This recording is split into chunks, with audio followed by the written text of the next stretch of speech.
Good morning everyone. English बोलना हर किसी का सपना होता है, चाहे वो हाउसवाइफ हो, वो प्रोफेशनल हो, वो स्टूडेंट हो, वो लॉयर्स हो या कोई भी हो, हर कोई इंग्लिश में बोलना चाहता है। लेकिन समस्या ये है कि हम कैसे बोलें। हमारे पास एनवायरनमेंट नहीं होता है, हमारे पास आसपास का कोई माहौल नहीं होता है, जिसकी वजह से हम बोल नहीं पाते। समय होता नहीं कि हम पढ़ें और किताबें भी बहुत मदद नहीं कर पाती हैं। अगर आप सोचें कि हम ग्रामर की बुक्स पढ़ करके अंग्रेज़ी बोल लेंगे तो it is difficult to speak in English by reading grammar books. तो आपको आज हम कुछ बहुत ज़रूरी टिप्स लेकर के आए हैं, जिससे कि आप देखेंगे कि अपने आप थॉट्स को इंग्लिश में ही कैसे प्रोसेस कर पाएंगे और कैसे आप अंग्रेज़ी में सोच सकते हैं, बिना ट्रांसलेशन किए आप इंग्लिश में बोल सकते हैं। उसके लिए कुछ ज़रूरी चीज़ें हमारे पास हैं, हम आपको उन टूल्स को दिखाते हैं, आप उस पर ध्यान दें। मुझे पूरा यकीन है कि अगर आप इन चीज़ों को फॉलो करेंगे तो आप ट्रांसलेशन करने की ज़रूरत नहीं पड़ेगी आपको, और आप इंग्लिश में ज़रूर बोल पाएंगे। हम आपको कुछ चीज़ें बताते हैं। देखिए, इंग्लिश सीखने के कई तरीके हो सकते हैं। जैसे आप रीडिंग करते रहिए, लेकिन प्रॉब्लम ये है कि आप रीडिंग करते रहेंगे तो आपको समझ में नहीं आएगा कि क्या उसमें लिखा हुआ है, कैसे उसकी बात को समझें, ये नहीं समझ में आता है। आपके साथ ये भी प्रॉब्लम होती है कि आप पढ़ तो लेते हैं लेकिन उसके एग्जैक्ट भाव को नहीं समझ पाते हैं। तो रीडिंग एक बहुत अच्छा ऑप्शन फिलहाल शुरू में नहीं हो सकता है। दूसरा, राइटिंग। जब आपको लिखना नहीं आता है तो राइटिंग भी एक अच्छा ऑप्शन नहीं हो सकता है। बोलने के लिए आपके पास सेंटेंसेस नहीं हैं, आपके पास आपकी जो सबसे बड़ी कॉमन प्रॉब्लम होती है, आप कहते हैं कि मेरे पास वोकेबलरी की प्रॉब्लम है, मेरे पास वर्ड्स नहीं हैं, मेरे पास ज़रूरी सेंटेंसेस नहीं हैं, मैं सेंटेंस बना नहीं पाता हूँ। पहले मैं ट्रांसलेशन करता हूँ, फिर उसके बाद उनको मैं बोलने का प्रयास करता हूँ, तो वो फ्लुएंसी बन नहीं पाती है। आज हम आपको दिखाते हैं कि कैसे बिना ट्रांसलेशन किए, बिना ग्रामर के रूल्स को अप्लाई किए और बिना वोकेबलरी को रटे आप कैसे बोल सकते हैं, सिर्फ एक सिंपल मेथड से, और वो है ड्रिलिंग पावर। तो आइए हम आपको दिखाते हैं कि कैसे ड्रिल कर सकते हैं और ड्रिल करके कैसे अंग्रेज़ी बोल सकते हैं। जैसे मान लीजिए कि आपको कहना है, आप अपने मन की फीलिंग्स को बताना चाहते हैं, अपनी फीलिंग्स को एक्सप्रेस करना चाहते हैं, आपका मन कुछ करने का कर रहा है, तो आप उसे हिंदी में कई तरह से कहते हैं। जैसे आप कहते हैं, मेरा मन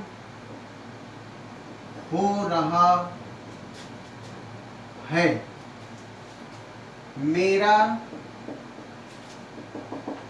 मन कर रहा है। कई बार आप इस तरह से भी कहते हैं, मन करता है कि कोई काम है, कोई एक्शन है, उसे आप कर दूं। इसको अगर आपके मन में ऐसे थॉट्स हिंदी में आते हैं तो इसका ट्रांसलेशन करना कठिन काम है, बल्कि इसे ट्रांसलेशन न करें, बल्कि इसका एक स्ट्रक्चर है, उस स्ट्रक्चर को आप अप्लाई करें, और उस स्ट्रक्चर को अप्लाई करके आप देखेंगे कि आप बहुत आसानी से ऐसे हजारों सेंटेंसेस बोल सकते हैं, और वो भी बिना रुके, पूरी फ्लुएंसी के साथ। वो ये है, आई फील लाइक प्लस जो भी एक्शन आप करना चाहते हैं। आई फील लाइक का मतलब मेरा मन कर रहा है, मेरा मन हो रहा है, मन करता है कि, इतने को इंग्लिश में ये स्ट्रक्चर है। आप इसको इस तरह से कह सकते हैं, आई फील लाइक, और जो एक्शन करने का मन कर रहा है उस एक्शन का आप नाम ले लीजिए। जैसे मान लीजिए आपका मन कर रहा है सोने का, तो आई फील लाइक स्लीपिंग, मेरा सोने का मन कर रहा है। आप देखिए कि यहाँ पे सोने का मन कर रहा है, इसका मतलब ये हुआ कि आपका और न जाने कितने काम करने का मन करता है। आप इस स्ट्रक्चर को बार बार ड्रिल करें, बार बार रटें, और ये रटने की भी जरूरत नहीं है। ये तो आप जब नया सेंटेंस, नया वर्ड यहाँ सोचेंगे तो ये ऑटोमेटिकली आपके जीभ पर, आपके टंग पर आ जाएगा। this structure will roll over your tongue and you just have to think only a single word, that too in ing form, that is sleeping. So इसे I feel like sleeping, इसको आप बार बार दोहरा सकते हैं, I feel like sleeping.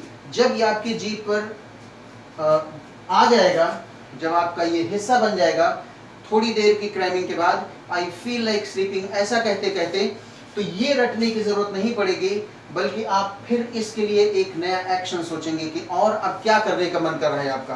तो आप कहेंगे I feel like taking a cup of tea. Taking a cup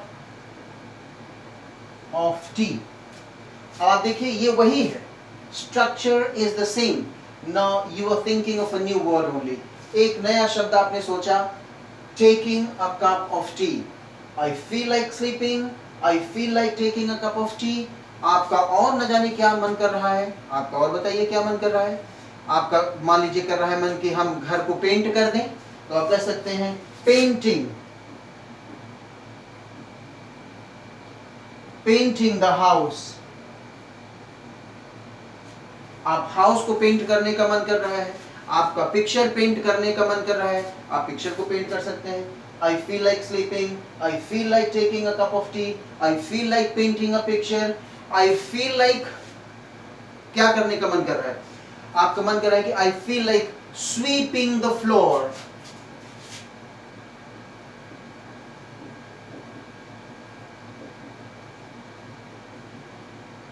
I feel like sweeping the floor.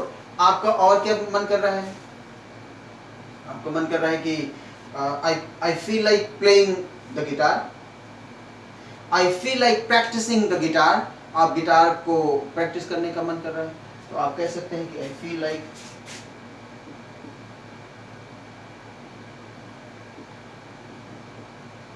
practicing the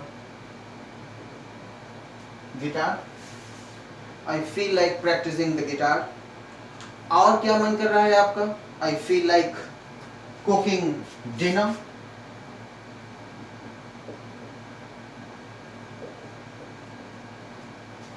I feel like cooking dinner. आपका और क्या मन कर रहा है? I feel like helping my mother. Helping my mother in the kitchen. Kitchen. This is kitchen. I feel like helping my mother in the kitchen. और आपका क्या मन कर रहा है? बहुत सारी चीजें होती हैं जो आपका मन करता है, और ये स्ट्रक्चर देखिए सेम है. I feel like, एक बार आपने तैयार किया, आपने नए वर्ड सोचे जो ing फॉर्म में है, और आपका ये स्ट्रक्चर बन के तैयार. I feel like sleeping. I feel like taking a cup of tea. I feel like painting the house. I feel like sweeping the floor. I feel like practicing the guitar. I feel like cooking dinner. I feel like helping my mother in the kitchen. I feel like making videos. I feel like going out for shopping. आपका कुछ भी मन कर सकता है. I feel like chopping onions. I feel like peeling potato. आपका बहुत कुछ मन कर सकता है. आपका प्याज काटने का मन कर रहा है. I feel like cooking pakodi. So this is a dish. This is a snacks, a sort of snacks that you feel like doing. तो आपका ये करने का मन कर रहा है. आपका कुछ खाने का मन कर रहा है, तो आप different dishes में आप कह सकते हैं feel like. तो ये structure, it's very simple to say I feel like doing this. ये एक स्ट्रक्चर है, और हमें यकीन है कि आप इस स्ट्रक्चर को ड्रिल करेंगे तो आप इतने सारे तरीके से, आप और जितना चाहे, आपका और जो जो मन करे आप कर सकते हैं. स्ट्रक्चर सेम है, नो ट्रांसलेशन. सिर्फ आपको पहले माइंड में बिठाना है, फिर जब ये माइंड से आपके जीभ पर आ जाएगा, when this structure becomes the part of your tongue, then the word will start rolling over your tongue. This structure will start rolling over your tongue, and this sentence structure with this feel will automatically come out. तो आप इसको practice करें, करके देखें, और फिर हमें बताइए. नेक्स्ट लेक्चर में फिर हम मिलते हैं आपसे.